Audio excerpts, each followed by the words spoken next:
Hey everybody, it is Quicken and hey everyone. Right back forward. Hey everybody, it is Quicken and welcome back to 5 Fact Friday. So if it is your first time checking out 5 Fact Friday, if you're new to the channel, welcome. Thanks for joining us. Thank you for hitting the subscribe button. I know everyone's gonna tell you to do it, but you came here and you did it. If you're new to 5 Fact Friday, if you're new to the channel, this has been a series, one of the first series on my channel, maybe the first series on my channel, where I kind of do like a Q&A with you guys. It started out as a way to answer like Tumblr questions with like a real life dialogue versus like typed out. And I feel like it's really transformed into its own thing. Yes, Tattoo Talk Tuesday is pretty similar, where you ask me questions and I answer them. And that's basically 5 Fact Friday.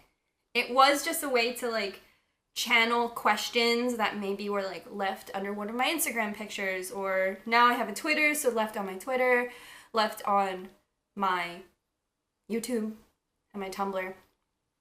But it's really transformed into this. I use YouTube way more than I've ever used Tumblr, and that's just how it is. It's also a cool and easier way for me to make like channel announcements, talk about things, talk about YouTube stuff. And the big channel announcement is kind of just like me thanking you guys. The last like 2 weeks, I have really like felt so much more confidence in YouTube and in you guys and everything. I mean, you can go on any YouTuber's channel and they have at least one video talking about how discouraged they felt. Even Alexa Poletti, like the fucking sunbeam of YouTube, has a video where she's like, hey, it's my YouTube anniversary, but I'm pretty sad about it. And I'm like, oh my god, you could not tell me a happier person. This week, you know, posted Tattoo Talk Tuesday, and it was a day late because I left it, I left it private because I thought it would be demonetized. And the whole problem with the demonetization of our videos is once a video is demonetized, it can't come up on recommended. So a lot of where my videos used to like appear to you guys if you were unsubscribed and even sometimes subscribed would be like in the recommended or when you would log on to YouTube and in like the main page. But once a video is demonetized, it doesn't qualify for recommendations anymore. So I feel like if you are a channel like me where you kind of depend on recommendations because I don't do a great job marketing myself, it's kind of a big brick wall. Over the summer, I saw no growth. I have a vlog where it's just me watching my like live count and it's just going down and I'm like, well, okay. So this last 2 weeks, I've seen like positive growth. I've seen like positive view counts, everything like that. And it just makes so much of a difference. And I'm not out here to be like, I'm here for subscribers. That's all I do. But when you feel like you're on a sinking ship, which a lot of YouTubers have compared YouTube to a sinking ship, when you just feel like your efforts aren't going anywhere, like a lifesaver, like great feedback and like your videos showing up in recommendations and searches and stuff, it's a good feeling. Like I want to put hard work into YouTube and it's great to see like results. I don't know. So I wanted to thank you guys so much. You know, you are the people out there who are sharing these videos when they're not able to be shared. You are liking. I'll see comments that are like, this is my very first time commenting, but I just wanted to share. And I'm so happy that you guys are coming out of your box and you feel like this is a safe community for you and that you're engaging with the videos. I've been feeling a lot better lately. I was having a talk with John the other day because, you know, we were talking about how mental illness and depression is something, at least in America, that we can kind of talk about. But we talk about it so much that I'm sure that some people, you know, are there people who misdiagnose themselves? Are there people who are just having a hard time and they are calling themselves like having depression? And I told John, I was like, the way I work is like, I'll have it and I'll have it bad and I'll have it bad for like 8 or 9 months, and every like 3 or 4 years it's bad. And as far back as I can remember,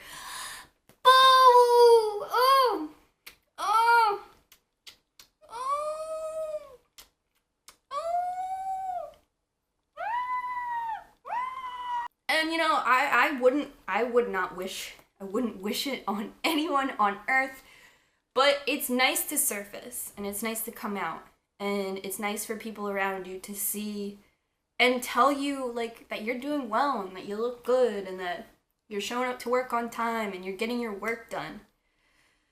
So getting everything done and coming out alive has been a really great feeling. The process is grueling, and like I said, I wouldn't wish it on any person at all.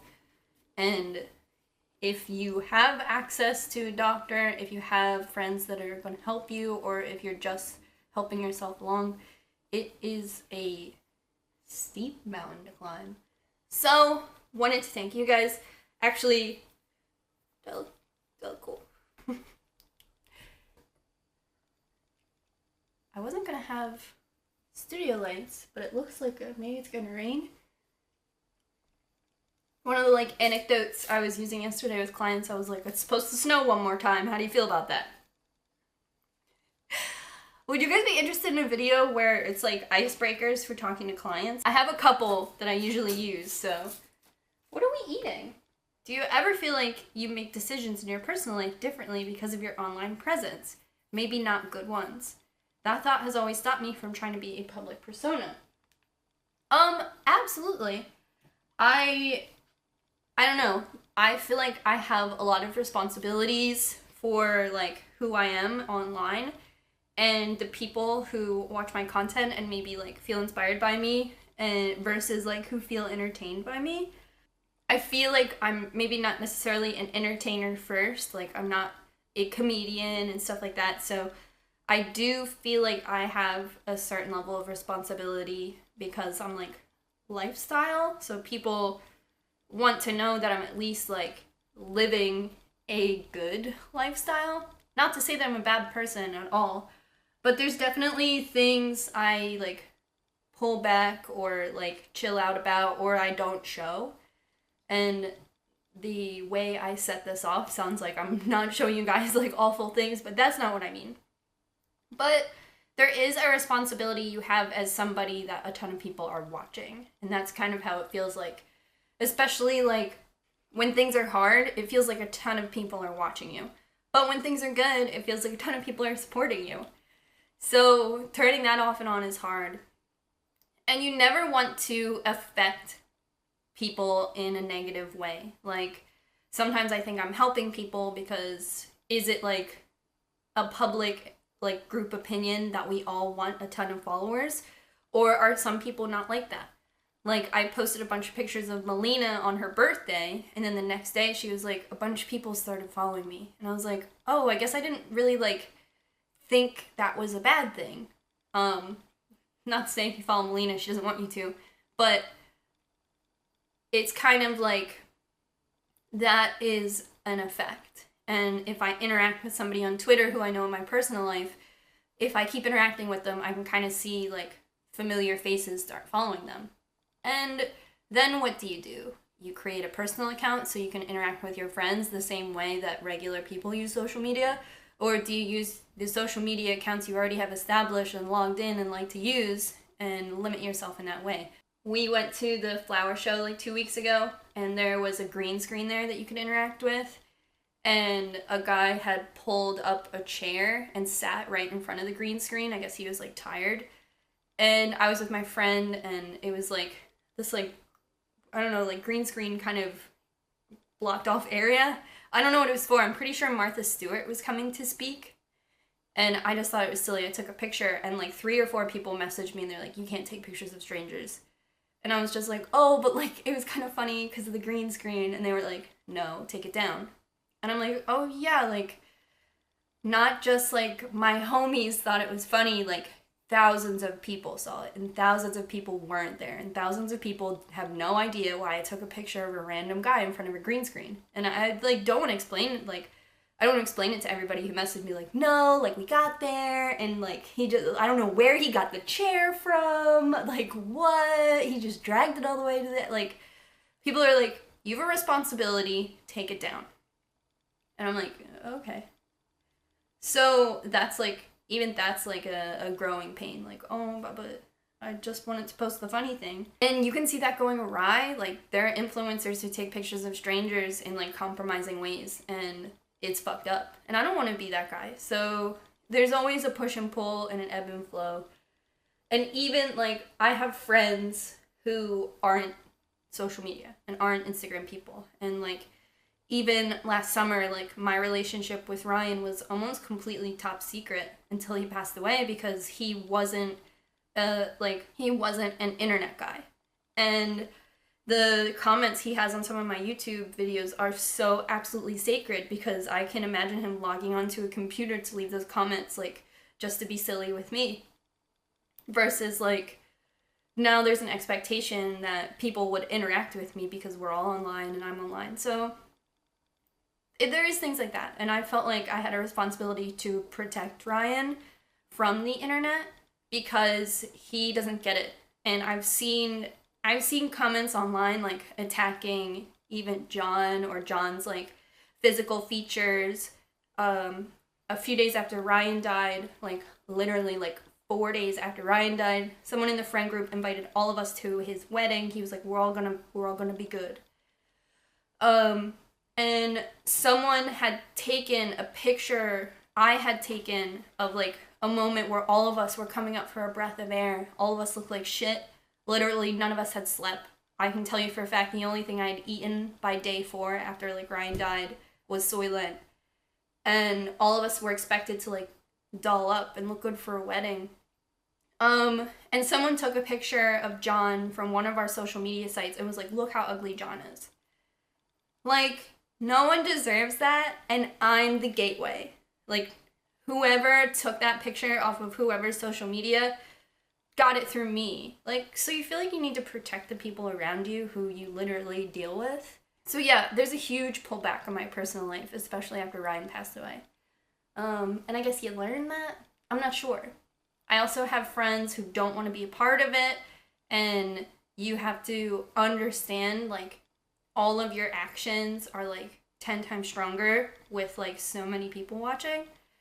And they all watch. And, you know, sometimes it's a good thing. I was talking to John about the, like, Snapchat thing with Rihanna. And even, like, when I got coffee yesterday, I was, like, talking to the barista about it. I was so shocked.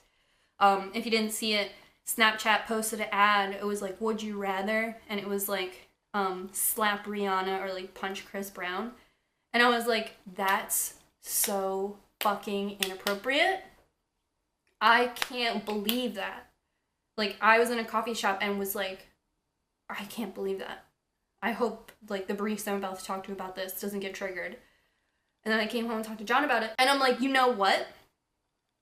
The thing about this is you can't get away with fucking anything anymore. If you are a shitty, like, if you're at a restaurant and you're mean to somebody, there's gonna be, like, a trail, like a paper trail. Someone's gonna go on Yelp and they're gonna talk about it. If you are doing something shitty at school, if you fucking hit somebody, someone's gonna pull out their phone and record it. So if you are, like, doing something weird, if you're, like, stealing and somebody sees you, they're gonna record you and they're gonna catch you. The guy who's during the Eagles, when the Eagles won the Super Bowl, this, like, guy threw something through the windows of Macy, and it made all of us in Philly look really bad. And I remember the first thing I said was, like, I know that dude's not from Philly. They took all the, like, footage from social media and built an investigation around this guy, caught him. He wasn't from Philly. And that was just something he thought he was getting away with. So there's a paper trail for Snapchat and everything. And even right now, H&M is under a ton of heat. And it's messed up, but I'm like, I kind of love this. Corporations who are untouchable now have accountability because all of us, like, won't stand for shit. So Snapchat, I don't use it. I'm not gonna use it. H&M, I don't shop there. And now there's all this stuff about, like, circulating through H&M. If you go in their comment section of their Instagram right now, it's trashed. It's trashed. And I'm like, because we're not fucking standing for it. Coming back to me. I do protect some aspects of my private life, and you have to, because you have to have one. You have to have a private life. I felt myself, like, having nothing to talk about because my friends in real life follow me on social media. And I would come to work and I'd be like, oh my god, I was walking Olive yesterday, and they're like, we know. And I'm like, eh. It's healthy to have a private life. There is aspects of my life that I keep out of social media. Sometimes that's hard because, like, you need receipts, and sometimes, like, with me, I use a lot of life experience on this channel and stuff, so sometimes it's hard to keep things private, and sometimes the things I do keep private, people die, and then people are like, who the fuck is that? I'm like, you don't know Ryan? He's a legend. Yeah, there's like a ton of like influencer growing pains. I could make an entire video about it. I'm at 18 minutes, so this is an entire video about it. So my next question. Do you find that it's easier to be vegan if you have people around you that support your lifestyle and like are cool with eating vegan, basically? Yes. The short answer is always going to be yes. It's always going to be easier once people accept your lifestyle. I'm at a point where, like, even people asking me questions, they feel so rehearsed at this point that sometimes I'm not even ready to answer them. Like, I think I got a question, like, earlier this year that was like, well, why is cheese bad? And I was like, oh, it's been a while.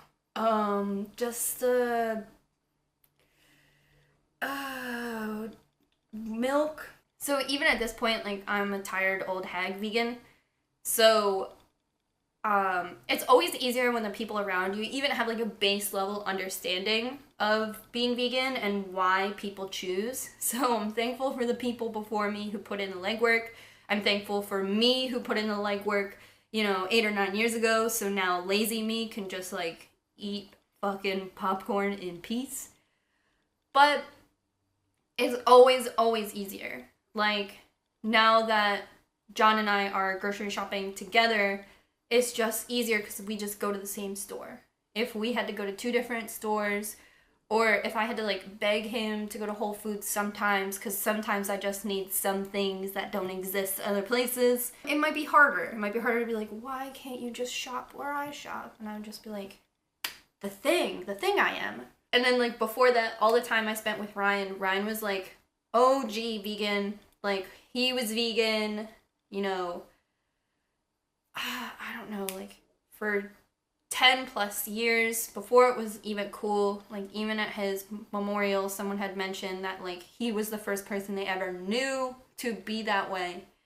And it's just, like, so much easier because when him and I would grocery shop together, we would go to, like, an Asian supermarket, which, like, there's always a ton of crossover for if you don't eat meat because they have a ton of substitutes, they have a ton of tofu-based things, and they always have bomb produce.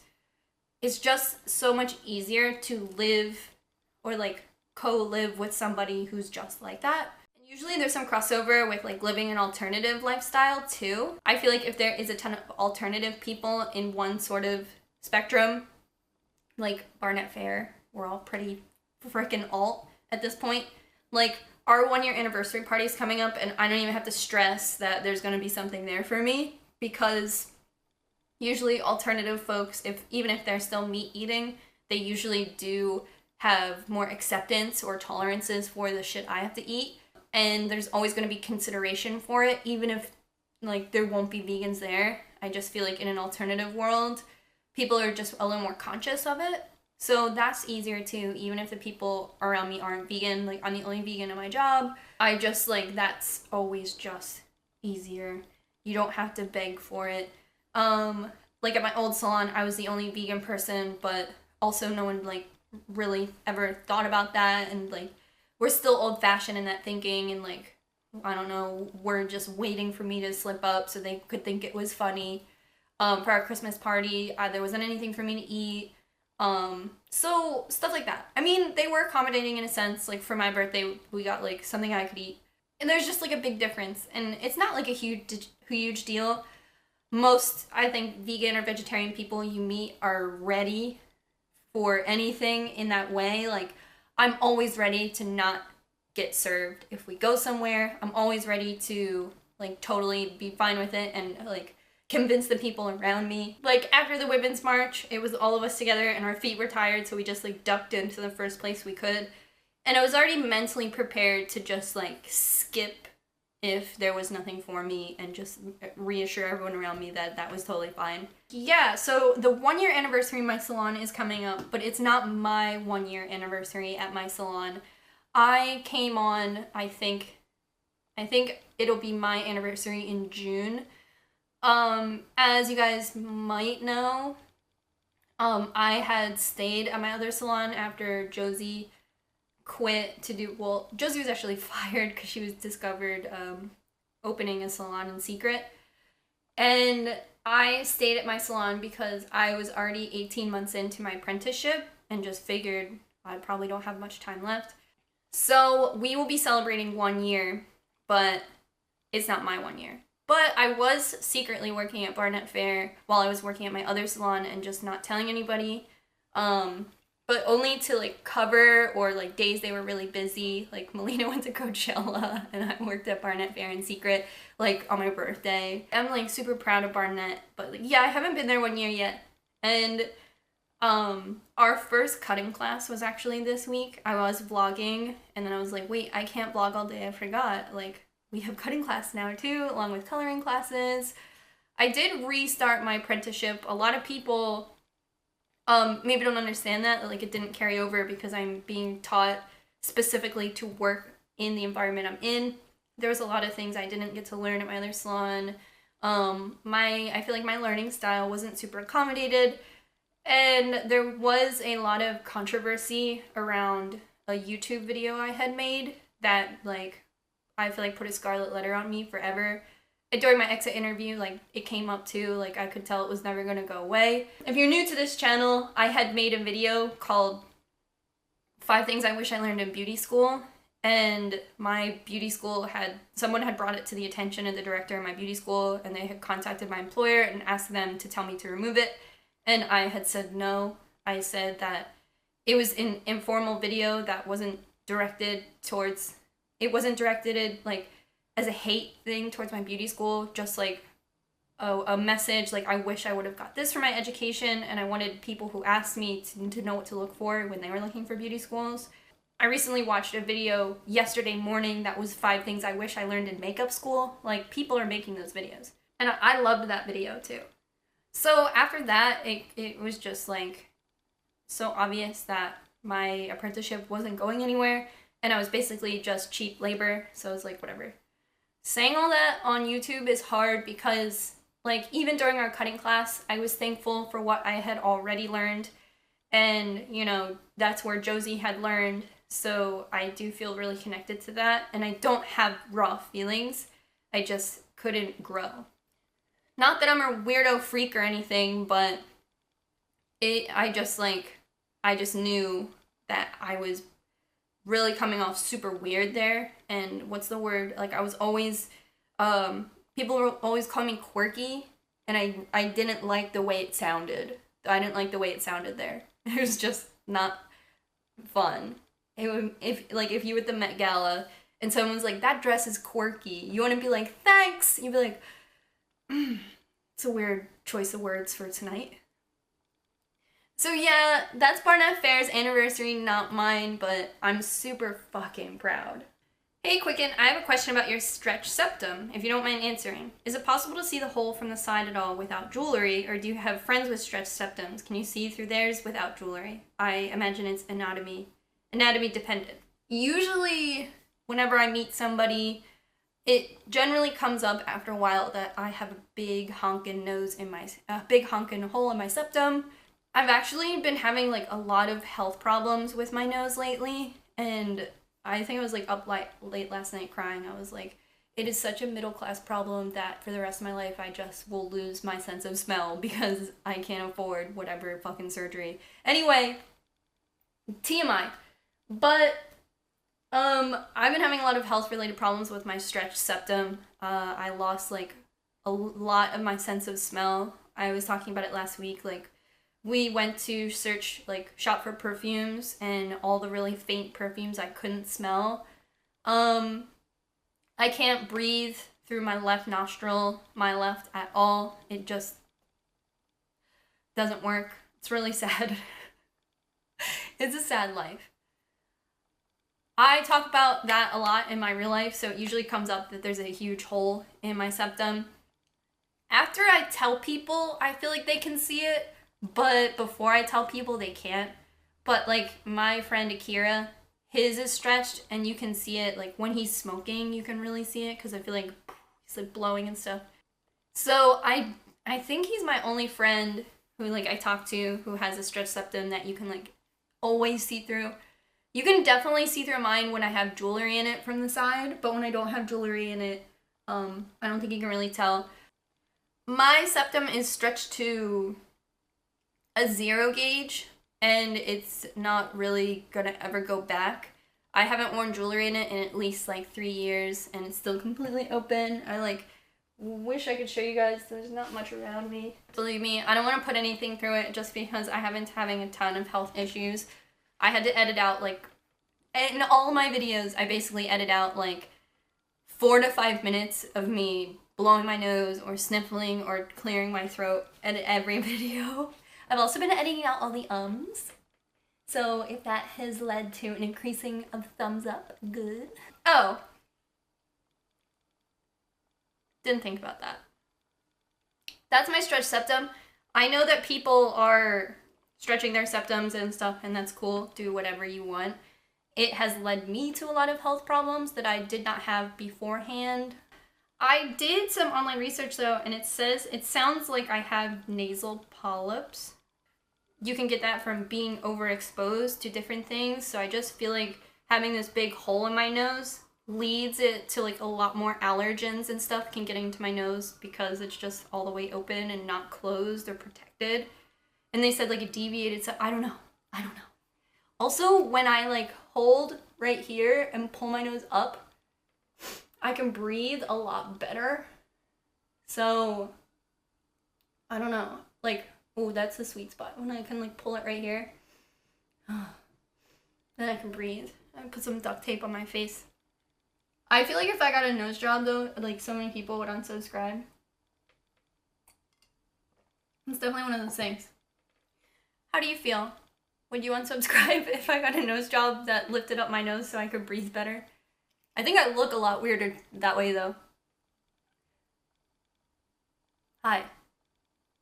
Do I look like that episode of Twilight Zone? Pigs have the right idea.